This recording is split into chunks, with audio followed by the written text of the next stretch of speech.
US President Donald Trump has ruled out using military force in his quest to acquire Greenland.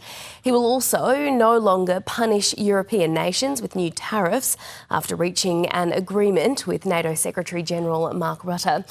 This all happened overnight at the World Economic Forum in Switzerland. Jim Townsend is an adjunct senior fellow at the Centre for a New American Security. He's also a former US Deputy Assistant Secretary of Defence during the Obama administration. And he joins me now. Hi there, Jim. Thanks so much for your time today. Now, we don't have a lot of detail about this so-called framework of an agreement, but just take us behind closed doors here. What sort of conversations will have been taking place to get to this point of tariffs and military action being walked back?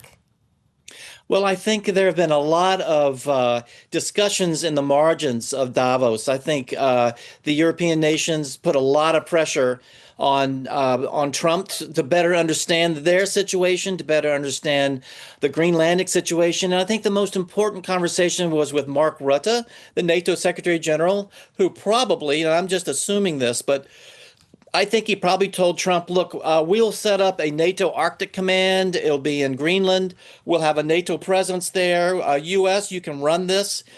This will be something where the alliance will then be in charge of the defense of Greenland. We'll be here on the ground.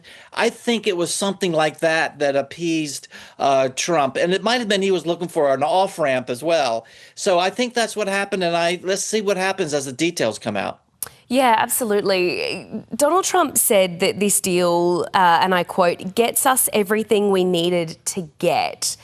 So what's your read on what that means? Is it, as you say, do you think this sort of NATO Arctic Command or some sort of, additional powers given to the United States? Well, I think what the United States did not get was ownership of Greenland, which is good. I think, though, what the U.S. got was NATO paying attention up there, and just not Denmark, but NATO as the alliance paying attention, and that the U.S. would be on the forefront of that. That's my guess, that he got what he needed in terms of the security of Denmark. He feels it's in better hands as a NATO operation, an Arctic Command, a NATO presence, and so I think that was what really got it over the finish line. Over the past few days and weeks even, really, we've seen, the US president sharing screenshots of messages from the French president threatening to use force against allies. How damaging has this saga been, do you think, to the NATO alliance? Well, I'm afraid it's been quite damaging. I think this is something where allies felt that managing Trump isn't enough, that they can't just keep appeasing him, that now they're going to have to stand up and be tough with him. And this seems to have worked in this case. It was ugly getting there and harmful getting there. And I think coming out of this crisis, the allies are going to say, look, we just can't trust that the U.S. is always going to be on our side. We question their commitment to NATO.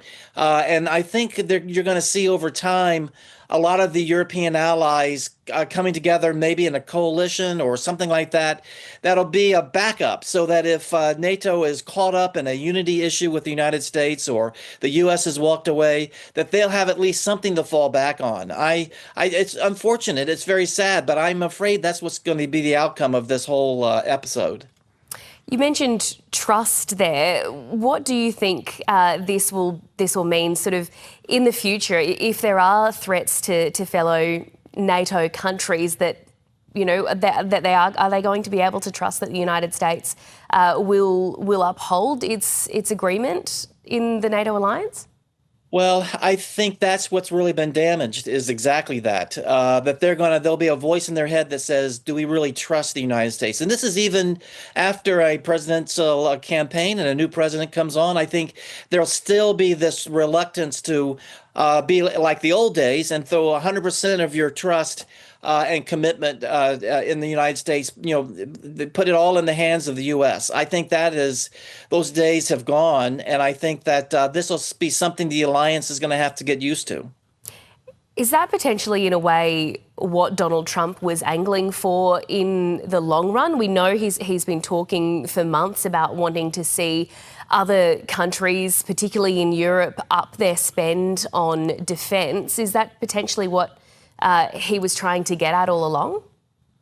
I don't think so. I don't think he was driving solely towards that. I think he had other reasons about Greenland, but that is still a very real thing to him. And I think the Allies have shown that they can step up, and they are stepping up. And so I think that in this case, it was all about Greenland. It might have been about his ego. Who knows what else? But I think. I think he's still committed to NATO, but I think there's a lot of people holding their breath just to make sure.